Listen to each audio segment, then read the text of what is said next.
Jika tadi kita sudah mengulas tuntas prediksi antara Manchester City kontra Madrid, dini hari nanti juga akan ada tersaji laga Bayern Munchen yang menjamu Arsenal. Di laga sebelumnya, kedua tim juga hanya mampu bermain imbang 2-2. Lalu bagaimana prediksi laga dini hari nanti? Seperti apa kedua pelatih meramu anak asuhnya untuk bisa mendapat hasil maksimal? Kita akan kembali membahasnya dengan Bung Haikal. Bung Haikal, sekarang kita bicara soal Arsenal dan juga Bayern Munchen. Seperti apa nih kansnya Bayern Munchen untuk bisa mengalahkan Arsenal? Ya, kalau melihat pertandingan kemarin di leg pertama Arsenal lawan Bayern Munchen ya, skornya 2-2 gitu ya. Tapi kita lihat setelah Arsenal main di Liga Champions, setelah itu mereka balik ke Premier League, ada tragedi di situ. Maaf, ada tragedi di situ ketika Arsenal kalah dari Aston Villa di kandang gitu. Ini menurut saya bisa menjadi pressure tersendiri untuk Arteta dan anak asuhnya gitu ya. Ketika mereka sedang di berkejaran dengan City dan Liverpool untuk titel Liga Inggris gitu ya, malah tersandung gitu. Dan sialnya lagi kejadiannya itu di antara pertandingan melawan Munchen gitu, yang nggak bisa dipungkiri mungkin akan ada kebimbangan, akan ada pengaruh paling tidak dari sisi mental gitu ya. Apalagi nanti Arsenal menghadapi Munchen di kandang Munchen gitu ya, di Allianz Arena gitu. Nah, saya melihat ada faktor yang harus memang diatasi Arteta nanti di Munchen gitu ya. Salah satunya tadi faktor memang harus sudah dilupakan lah gitu ya, kekalahan lawan Aston Villa yang sangat menyakitkan itu. Tambah menyakitkan karena sebelumnya Liverpool kalah dari Crystal Palace gitu ya. Jadi harusnya Arsenal menang, bisa nyodok ke peringkat pertama, malah ikut kalah juga. Itu yang makin membuat mungkin ada rasa bimbang tadi gitu ya. Nah, yang kedua adalah tampil di kandang Munchen ini sama sekali nggak mudah gitu ya. Ada faktor dukungan supporter gitu ya, ada faktor juga statistik di situ gitu. Dan yang tiga adalah ada beberapa pemain kunci yang dikabarkan memang tidak bisa turun nanti gitu ya. Ada dua mungkin yang pemain kunci ya yang diragukan ya, dari kabar yang terakhir diragukan turun, belum 100% fit gitu ya. Ada Odegaard sama Saka gitu. Nah, mungkin yang paling persentase besar untuk nggak turun adalah Odegaard. Nah, ketika Odegaard tidak turun gitu ya, ini akan jadi masalah besar menurut saya bagi Arsenal gitu. Karena Odegaard ini selain kapten gitu ya, dia adalah maestronya Arsenal di lini tengah. Nah, gitu. Sambil membahas skema yang tadi, pentingnya beberapa pemain yang mungkin nanti tidak bisa hadir, ini ada skema permainan dari Arsenal seperti apa ini kalau dari analisa Bung Haikal? Ya, kalau kita lihat skemanya ini ya, mungkin nanti nggak ada ya. 4-3-3, ada Odegaard di sana, dan kemungkinan ini diragukan tampil gitu ya. Penggantinya kemungkinan adalah Smith Rowe, pemain 23 tahun, tapi musim ini baru 12 kali tampil gitu ya, di seluruh ajang. Kalau dilihat ini akan jadi tugas berat untuk Smith Rowe kalau misalkan memang Odegaard tidak bisa turun nanti gitu ya. Karena menghadapi Munchen di kandang mereka gitu ya, bebannya begitu berat untuk pemain umur 23 tahun ini gitu ya. Karena harus bisa menggantikan sang kapten gitu ya, yang memang bisa dibilang jadi nyawanya serangannya Arsenal gitu. Dan juga ada di sisi kiri kemarin ada Kiwior gitu ya. Dan kemungkinan karena performanya tidak begitu mengesankan di leg pertama kemarin gitu mungkin diganti. Cuman masalahnya kemungkinan diganti adalah dengan Zinchenko gitu ya.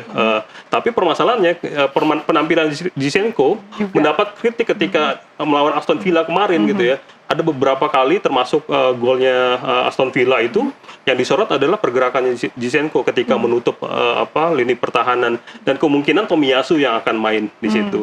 Nah, masalah lagi timbul ketika Saka benar-benar tidak bisa main. Karena kalau kita melihat leg pertama kemarin, statistik serangan Arsenal itu bertumpunya di sebelah kanan. Ada sekitar 56%. Gitu. Sementara di sisi kiri hanya sekitar 30-40% gitu ya. Jadi semua ada di pusat gitu ya. Artinya apa? Ada Odegaard di sana, ada Saka di sana, dan juga ada Ben White di sana gitu. Ini yang akan menjadi masalah besar buat Arsenal gitu ya, ketika Odegaard tidak ada. Jadi pincang di sebelah kanan. Betul. Gitu ya. Padahal itu adalah titik tumpunya Arsenal untuk serangan gitu. Baik. Bagaimana dengan Bayern Munchen nih kan Ya. mereka juga tadi setelah dibahas kan masih ada juga ya kansnya begitu karena tadi ada faktor-faktor yang sudah dibahas. Betul. Kalau dari sisi pemain-pemainnya, apakah ini kemudian ada yang harus diwaspadai juga begitu oleh Arsenal? Ya, kalau melihat untuk beberapa pemain, Anthony Davies ini nanti tidak akan bisa main. Begitu juga dengan Gnabry, itu diragukan juga akan main. Tapi dua nama itu punya pengganti yang mungkin cukup baik gitu ya. Davies nanti digantikan oleh Guerrero, Gnabry nanti mungkin ada Thomas Muller gitu ya, yang pemain veteran yang mungkin bisa juga jadi pembeda di situ gitu ya. Tapi yang menarik adalah dari Munchen ini adalah bagaimana ada Harry Kane di sana dan juga ada Musiala, ada Leroy Sané gitu ya. Ketika Gnabry memang nanti tidak ada gitu ya dan digantikan oleh Muller ataupun pemain yang lain, masih ada titik serangan yang bisa diandalkan gitu ya. Contohnya kayak Leroy Sané kemarin di leg pertama. Penetrasinya luar biasa kan sampai akhirnya di penalti gitu ya dari tengah lapangan. Bawa sendiri dia ya? Iya, bawa sendiri sampai akhirnya dijegal akhirnya penalti. Nah, itu yang bisa jadi kelebihan Munchen gitu ya. Ketika ada back kirinya nanti Guerrero dan ada Kimmich di situ, semuanya cepat di situ. Wingnya cepat gitu ya, full backnya juga cepat gitu ya. Jadi memang dari sisi flank ini kalau saya melihat akan jadi memang kekuatannya Munchen gitu ya. Tapi bukan itu aja kekuatannya. Di tengah juga ada nama-nama seperti Musiala, ada Goretzka gitu ya. Yang mungkin menarik adalah Musiala ini nanti ketika menyerang mungkin bisa jadi partnernya Harry Kane gitu ya. Dan juga atau bisa juga jadi second striker lah kira-kira gitu ya dari supportingnya Harry Kane gitu. Setelah ditahan 2-2 di leg pertama, kalau untuk pertandingan dini hari nanti skornya seperti yang tadi prediksinya. Tanya skor lagi ya. Iya. Skornya karena memang tadi melihat penampilan Munchen apalagi mereka sempat unggul ya 2-1 sebelum akhirnya Trossard menyamakan kedudukan gitu ya. Kalau melihat tren mereka bagus di kandang, apalagi Arsenal baru kalah kemarin lawan Aston Villa gitu ya.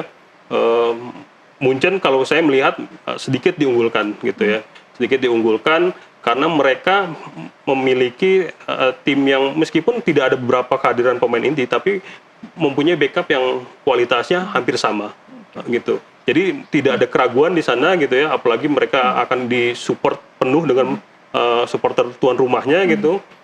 Saya melihat dari babak pertama, dari menit pertama Munchen akan ambil serangan, akan ambil inisiatif serangan, sementara Arsenal coba menunggu dulu, melihat 15-20 menit pertama gitu ya, apa yang harus dilakukan ketika memang Munchen kesulitan, di situ memang ada peluang untuk Arsenal gitu ya. Jadi yang menang Munchen? Jadi menang Munchen. Jadi yang menang Munchen dengan skor? 2-0. 2-0 buat Munchen. Mungkin ini masih ada semifinal ya nanti ya. Sudah ada Dortmund dan juga PSG ya di pertandingan sebelumnya. Dan nanti ini kalau Munchen menang final ideal itu seperti apa? Kalau melihat di bagian sebelah kiri ada Dortmund dengan PSG gitu ya. Ngelihat mereka kemarin lawan Barcelona gitu ya, luar biasa banget PSG gitu. Nah ini kan yang sini berarti ada City sama Munchen. Ada City dengan Munchen gitu ya. Terus nanti finalnya? Finalnya PSG dengan City. Oke, kita nantikan ya. Bung Haikal seperti apa nanti pertandingannya. Terima kasih atas waktunya bersama kami di NTV Sport. Sama-sama, terima kasih. Ya pemirsa, tetaplah bersama kami. Kami akan segera kembali usai jeda berikut.